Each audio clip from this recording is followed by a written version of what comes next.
Hello friends, welcome back to my YouTube channel. Kashmir గురించి అనుకోగానే చుట్టూ మంచు కొండలు, ఒక ఒక బ్యూటిఫుల్ అట్మాస్ఫియర్ మనకు మైండ్లో రన్ అవుతుంటుంది కదా. మేము ఫస్ట్ టైం కాశ్మీర్ వెళ్దాము అనుకోగానే ఎన్నో డౌట్లు. అసలు కాశ్మీర్ ఎట్లా వెళ్ళాలి, బడ్జెట్ ఎంత అవుతుంది, అసలు కాశ్మీర్ సేఫా కాదా, అసలు అక్కడికి వెళ్ళడానికి ఎంత ఎక్స్పెన్స్ అవుతాయి, సో మన సౌత్ ఇండియన్ ఫుడ్ దొరకదా, చాలా డౌట్లు. సో ఇవన్నీ ఈ వీడియోలో కవర్ చేస్తా. సో కాశ్మీర్, అష్టాచెమ్మ మూవీలో హీరోయిన్ అంటది కదా, మహేష్ అనే పేరులోనే ఒక వైబ్రేషన్ ఉందని, సేమ్ కాశ్మీర్ అనే పేరులోనే ఒక అందం ఉంది. సో చూడాలని ఎప్పటి నుంచో అనుకుంటున్నా. ఇన్ని రోజులకి నాకు పాసిబుల్ అయింది. సో వీడియో ఎక్కడ స్కిప్ చేయకుండా చివరి వరకు చూడండి. సో కాశ్మీర్ ఎట్లా ఉంటుంది, ఎంత బడ్జెట్ అయింది, సో అన్ని డీటెయిల్స్ కవర్ చేస్తాయి వీడియోలో. మనకి శ్రీనగర్ వెళ్ళడానికి సికింద్రాబాద్ నుంచి ఒక ట్రైన్ ఉంది, అదే జమ్మూ తావి ఎక్స్ప్రెస్, ట్రైన్ నెంబర్ 22705. అయితే ఇది జమ్మూ వరకు మాత్రమే వెళ్తుంది. మళ్ళీ జమ్మూ నుంచి శ్రీనగర్ ఒక 200 నుంచి 250 కిలోమీటర్స్ ఉంటుంది. అది లోకల్ వెహికల్ కానీ లేకపోతే బస్సో ట్రైనో పట్టుకొని వెళ్ళాల్సి ఉంటుంది. ఇది కొంచెం రిస్క్. అందులోనూ థర్డ్ ఏసీ మాత్రమే అవైలబిలిటీలో ఉంటుంది. అమౌంట్ కూడా 2500 వరకు ఉంటుంది. మనకు సెకండ్ ఆప్షన్ ఫ్లైట్. హైదరాబాద్ నుంచి శ్రీనగర్కి డైరెక్ట్ ఫ్లైట్స్ అందుబాటులో ఉన్నాయి. 1 స్టాప్ ఫ్లైట్స్ కూడా కొంచెం చీప్లో దొరికేస్తాయి. ఒక 2 months ముందు ప్లాన్ చేసుకుంటే మనకు 7000 నుంచి 8000 లోపల ఫ్లైట్ టికెట్ వచ్చేస్తుంది. ఒక 10 days ముందు అట్లా ప్లాన్ చేసుకున్నా సరే మీకు 10 నుంచి 12,000లో వస్తుంది. ట్రైన్కి 2500 పెట్టి ఒక 36 hours జర్నీ చేసే బదులు ఫ్లైట్లో వెళ్ళడమే బెటర్. సో శ్రీనగర్ వెళ్ళాలంటే ఫ్లైట్లో వెళ్తేనే మనకు ఈ మంచు కొండలు, ఈ ఫ్లైట్ జర్నీని బాగా ఎంజాయ్ చేస్తాం. పైనుంచి వ్యూస్ మాత్రం చాలా బాగుంటాయి, చాలా అదిరిపోతుంటాయి. మనం ఆ స్నో కానీ ఆ మంచు కొండలు కానీ చాలా బాగా ఎంజాయ్ చేస్తాం, విండో టికెట్ కనుక తీసుకొని ఉంటే మాత్రం. మేము అప్ అండ్ డౌన్ ఫ్లైట్లోనే వెళ్ళొచ్చాము. ఫ్యామిలీతో వెళ్ళే వాళ్ళు మాత్రం ఫ్లైటే ప్రిఫర్ చేయండి. ఇంకా బ్యాచిలర్స్ ట్రైన్ యూజ్ చేసినా పెద్ద ప్రాబ్లం ఏం లేదు. మీరు కనుక ట్రైన్లో వెళ్తే మాత్రం కాశ్మీర్ రీచ్ అయిన తర్వాత ఎక్స్ప్లోర్ చేయడానికి ఇబ్బంది పడతారు. కాశ్మీర్లో ల్యాండ్ అయిన తర్వాత మన ప్రీపెయిడ్ సిమ్ కార్డ్స్ ఏవి పనిచేయవు, పోస్ట్ పెయిడ్ అయితే పనిచేస్తాయి. అక్కడ ఎయిర్పోర్ట్ నుంచి బయటకు రాగానే ఒక క్యాబిన్ ఉంటుంది, అక్కడ సిమ్ కార్డ్స్ అవి ఇస్తుంటారు. సో మేమైతే ఎలాంటి సిమ్ కార్డ్స్ తీసుకోలేదు, హోటల్ వైఫై యూజ్ చేసుకునే మేము అన్ని కాల్స్ చేసుకున్నాము. ఎయిర్పోర్ట్లో ల్యాండ్ అయిన తర్వాత మేము స్ట్రైట్గా హోటల్కి వెళ్ళిపోయాము. మాకు ఫస్ట్ డే హౌస్ బోట్లో స్టేయింగ్ ఇచ్చారు. చాలా బాగుంది హౌస్ బోట్. అసలు ఆ నైట్ కొన్ని ఫోటోలు దిగి మేము త్వరగానే పడుకున్నాము. నెక్స్ట్ డే మార్నింగ్ అసలు మేము లేచేసరికి వ్యూస్ ఉన్నాయి. అసలు అట్లాంటి వ్యూస్ నేను మూవీస్లోనే చూసా. సో లైవ్లో చూడడం అదే ఫస్ట్ టైము. చూసే కొద్దీ ఇంకా చూడాలనిపిస్తుంది. అసలు ఇవి చూడడానికే కదా ఇంత దూరం కాశ్మీర్ వచ్చింది.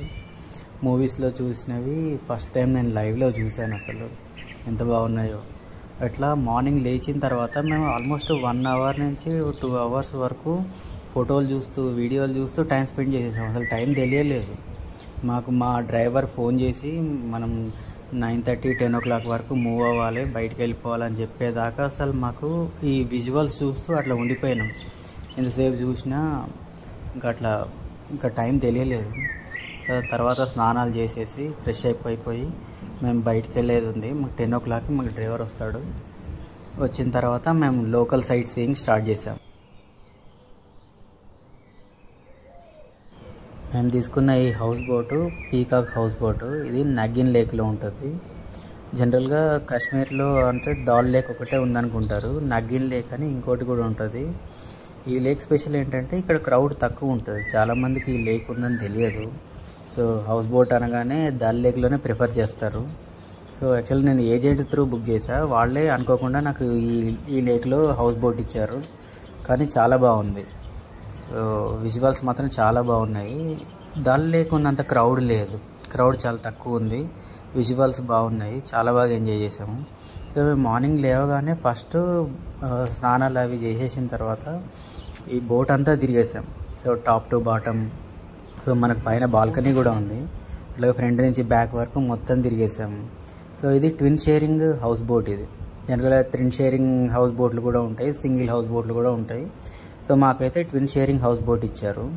సో చాలా బాగుంది. సో ఇక్కడ సర్వీస్ కూడా చాలా బాగుంది. సో ఇంకోటి ఏంటంటే ఈ హౌస్ బోట్లో ఇంటీరియర్ చాలా బాగుంటుంది. సో మనం ఇట్లాంటి హౌస్ బోట్లు జనరల్గా కేరళలోనే చూస్తుంటాం. ఇవి కూడా చాలా బాగున్నాయి.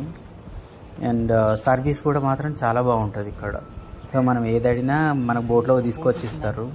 సో తర్వాత మా డ్రైవర్ వచ్చి కాల్ చేస్తే మేము రిటర్న్ సో ల్యాండ్ మీదకి వెళ్ళిపోతున్నాం. ఇప్పటిదాకా ఉన్నంత లేక్ మిడిల్లో ఇదనమాట. సో ఇదేమి దల్ లేక్లో కాదు, మా షికారా రైడ్ కాదు. సో మనకు ఒక లేక్లో ఎక్కడి నుంచి ఎక్కడికి వెళ్ళాలన్నా షికారాలే యూజ్ చేస్తారు, కానీ షికారా రైడ్ కాదు. మాకు ఈవినింగ్ ఉంది మా ప్యాకేజ్లో, కాకపోతే జస్ట్ మేము ల్యాండ్ మీదకి వెళ్ళడానికి ఈ రైడ్ యూజ్ చేస్తున్నాం అంతే. ఇంకోటి ఏంటంటే ఇక్కడ ప్రతి చోట టిప్స్ అడుగుతారు, వాళ్ళ హక్కుగా అడుగుతారు. సో మనం ఎంత ఇచ్చినా తీసుకుంటారు, కానీ టిప్స్ మాత్రం కంపల్సరీ. మన బ్యాగ్ ఆ బోట్లోంచి తీసి కింద పెట్టినా సరే వాళ్ళు టిప్ ఇవ్వాల్సిందే. సో ఆ టిప్ వాళ్ళ హక్కులా ఫీల్ అవుతుంటారు. సో కానీ డిమాండ్ చేయరు, ఇంత కావాలని డిమాండ్ చేయరు. సో ఎంతో కొంత ఎంత ఇచ్చినా తీసుకుంటారు. మేము మా హౌస్ బోట్ చెక్అవుట్ చేసేసాము. సో మా లగేజ్ తీసుకొని ఇంకా వెళ్తున్నాము. మా డే 1 ట్రిప్ స్టార్ట్ అవుతుంది. సో ఇదంతా నగ్గిన్ లేక్. నాకైతే దల్ లేక్ కన్నా ఈ లేక్ చాలా బాగా నచ్చింది. ఎందుకంటే దల్ లేక్లో షికారాలు చాలా ఎక్కువ ఉంటాయి. ఇక్కడ చూడండి, అసలు మా షికారా తప్ప, మా బోటు తప్ప సరౌండింగ్స్లో వేరే బోట్ ఏం కనిపించట్లా. ఇదేం తక్కువ టైం ఏం కాదు, మార్నింగ్ 9:30 టైం ఇది. జనరల్గా దల్ లేక్లో అయితే ఇప్పటికి చాలా బోట్స్ కనిపిస్తాయి. సో మాకైతే ఇది బాగుంది, ప్రైవసీ ఉన్న వాళ్ళకి ఇది బాగుంటుంది. మా డే 1లో మేము ఫస్ట్ మొఘల్ గార్డెన్ వెళ్ళాము. దల్ లేక్ ముందే ఉంటుంది మొఘల్ గార్డెన్. ఎంట్రీ టికెట్ వచ్చేసి ఒక 20 రూపీస్ ఉందనుకుంటా. మా ప్యాకేజ్లో భాగంగానే ఈ ఎంట్రీ టికెట్స్ అన్నీ కవరప్ అయిపోయినాయి. సో ఎగ్జాక్ట్గా తెలీదు, 20 రూపీస్ అని ఉంది. ఓకే, ఇంకా నెక్స్ట్ గార్డెన్ చూడండి, ఫ్లవర్స్ ఎన్ని ఉన్నాయో అసలు. మొఘల్ గార్డెన్ కదా, ఆర్కిటెక్చర్ కూడా చాలా బాగుంది. ఇన్ని రకాల ఫ్లవర్స్ అసలు నేను ఇదే ఫస్ట్ టైం. వేరే గార్డెన్స్లో చూసినా అది ఆ డిఫరెంట్ ఫ్లవర్స్. ఇక్కడ రోజెస్ కూడా ఉన్నాయి, చాలా పెద్దగా ఉన్నాయి. ఇక్కడ వీళ్ళు ఎవరు కోయట్లేదు అసలు, ఓపెన్గా వదిలేసినా ఎవరు టచ్ చేయట్లా. మోస్ట్లీ ఇక్కడ వాళ్ళంతా ఫ్లవర్స్ తలలో పెట్టుకునే టైప్ కాదనుకుంటా. సో వ్యూస్ మాత్రం చాలా బాగున్నాయి ఈ గార్డెన్లో. అండ్ ఇంకో సైడ్ ఏం చేస్తున్నారంటే కాశ్మీరీ స్టైల్ డ్రెస్సెస్ వేసి ఫోటోలు కూడా తీస్తున్నారు. అవి చాలా బాగున్నాయి. అట్లా మొఘల్ గార్డెన్లో 1 అవర్ టైం స్పెండ్ చేసి అక్కడి నుంచి మేము షాలిమార్ గార్డెన్కి వెళ్ళాము. సో ఇదేంటంటే ఇది ఆర్కిటెక్చర్, ఫౌంటైన్స్ ఎక్కువ ఉంటాయి ఈ గార్డెన్లో. నేను అనుకున్నా గార్డెన్స్ అన్నీ ఒకటే కదా, మహా అయితే ఎక్కడైనా ఫ్లవర్స్ ఉంటాయి అనుకున్నా. కాకపోతే ల్యాండ్స్కేప్ వ్యూస్ ఎక్కువగా ఉన్నాయి ఇక్కడ ఈ గార్డెన్లో. And fountains, architectures. మోస్ట్లీ ఇది మొఘల్ కాలంలో వాళ్ళ సోల్జర్స్ స్టే చేయడానికి యూజ్ చేసేవాళ్ళు అనుకుంటా. ఆర్కిటెక్చర్ మాత్రం చాలా బాగుంది. ఇక్కడ నుంచి వ్యూస్ మాత్రం చాలా చాలా బాగున్నాయి. సో ఇక్కడ ఫోటోలు దిగడానికి చాలా కాంపిటీషన్ ఉంది. మేము ఆల్మోస్ట్ ఒక 10 మినిట్స్ ఇక్కడ వెయిట్ చేసి ఫోటోలు దిగాం. ఇక్కడ వెనకాల ఒకటి ఆర్మీ వాళ్ళది హెలిప్యాడ్ కూడా ఉంది, అది చూడడానికే చాలామంది వస్తున్నారు అసలు. షాలిమార్ గార్డెన్ నుంచి మేము లాల్ చౌక్ వెళ్ళాము. ఇది చాలా హై సెక్యూరిటీ జోన్. సో చూడండి వెనకాల ఎంతమంది సోల్జర్స్ ఉన్నారు. సో ఇక్కడ 10 ఇయర్స్ ముందు వరకు ఇక్కడ ఇండియా జెండా ఎగరనిచ్చేవాళ్ళు కాదంట, మా డ్రైవర్ చెప్పాడు. కానీ 2019 నుంచి సిచ్యుయేషన్స్ అన్నీ మారిపోయినాయి. లాల్ చౌక్లో ఇండియా జెండా ఎగరేసి ఇక్కడ ఫ్లాగ్ హాస్టింగ్ కూడా చేస్తున్నారంట. ఇది మాత్రం చాలా బాగుంది. ఒక 10 మినిట్స్ ఇక్కడ టైం స్పెండ్ చేసాం మేము.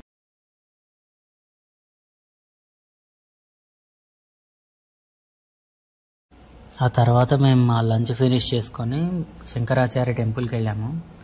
పైకి వెళ్ళడానికి ఒక 200 స్టెప్స్ ఉన్నాయి. వెళ్ళిన తర్వాత మాత్రం వ్యూస్ అదిరిపోయినాయి అసలు. శంకరాచార్య ఇంత దూరం పాదయాత్ర చేసుకుంటూ వచ్చారు. ఈ వ్యూస్ చూడండి, శివలింగం అయితే అసలు ఎంతసేపు చూసినా ఇంకా చూడాలనిపిస్తుంది. సో ఇక్కడ ఉండిపోవడం వల్ల దీనికి పూజలు తక్కువ జరుగుతున్నాయి. కాశ్మీర్లో కాకుండా ఇంకో ప్లేస్ ఎక్కడైనా ఇది పాపులర్ అయ్యేది. ఆ తర్వాత మా డే 1లో main important visit Dal lake. So ఇక్కడ షికారా రైడ్, అది సన్సెట్ టైంలో. అబ్బాబా, నా లైఫ్లో ఎవర్ బెస్ట్ మూమెంట్ ఇది. ఇక్కడ చూడండి విజువల్స్ అసలు. ఈ దల్ లేక్లో రైడ్ చేయాలని దగ్గర ఒక 10 ఇయర్స్ నుంచి అనుకుంటున్నాను. ఇన్ని రోజులకు పాసిబుల్ అయింది. ఈ సన్సెట్ టైంలో ఈ దల్ లేక్లో తిరుగుతుంటే అసలు మనకు టైం తెలియదు. మనకు యాక్చువల్గా 1 అవర్ టైం ఇస్తారు, కానీ 1 అవర్ జస్ట్ 10 మినిట్స్ లాగా అయిపోతుంది. ఎందుకంటే దాల్ లేక్ చాలా పెద్దది, లోపలికి తీసుకెళ్తారు. కాకపోతే ఏంటంటే మనం టైం చూసుకుంటూ ఉండాలి. సో కొన్నిసార్లు ఏం చేస్తారంటే వీళ్ళు మనకు 45-50 మినిట్స్ తిప్పేసి తీసుకొచ్చేస్తారు. మోస్ట్లీ 40 మినిట్స్లో కంప్లీట్ చేసేస్తారు. 1 అవర్ అయిపోయింది అంటారు. మనం ఫొటోస్ వీడియోస్ తీసుకుంటూ అసలు టైం చూసుకోము, కానీ వీళ్ళు మాత్రం మనకు ఈ చిన్న స్కామ్ చేసే ఛాన్స్ ఉంది. ఈ దాల్ లేక్ మొత్తం 7 to 8 కిలోమీటర్స్ విడుతుంటుంది. సో ఇది చూడడానికి మనం 1 అవర్ కాదు కదా, 4 అవర్స్ టైం ఇచ్చినా సరిపోదు మొత్తం చూడడానికి. ఈ దాల్ లేక్లో ఒక విలేజ్ ఉంది. సో కాశ్మీరీ క్రాఫ్ట్స్ అవి అమ్ముతుంటారు. సో జనరల్గా ఇక్కడ చూస్తున్నారు కదా, ఇవన్నీ ఈ విలేజ్లో తయారు చేసి అమ్మేవే. సో మనకు వెనీస్ అని చెప్పి ఒక సిటీ గురించి వింటుంటాం కదా, నీటి మీద తేలియాడే నగరం అని. ఇది అట్లాగే ఉంది.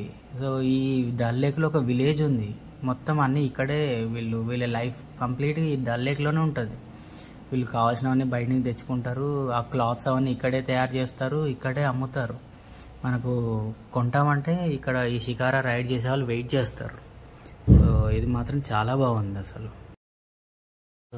చాలామంది ఇక్కడ ఈ షాప్లో ఎవరు కొనట్లేదు, మోస్ట్లీ ఆ డ్రెస్సెస్ అవి చూస్తున్నారు, వెళ్ళిపోతున్నారు అంతే. ఎందుకంటే బయట లేక్ బయటే మనకు ఇవన్నీ చాలా తక్కువ రేట్లో వచ్చేస్తాయి.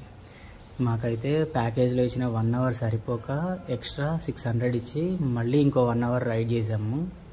జనరల్గా 600 నుంచి 800 తీసుకుంటారంట ఈ రైడ్కి.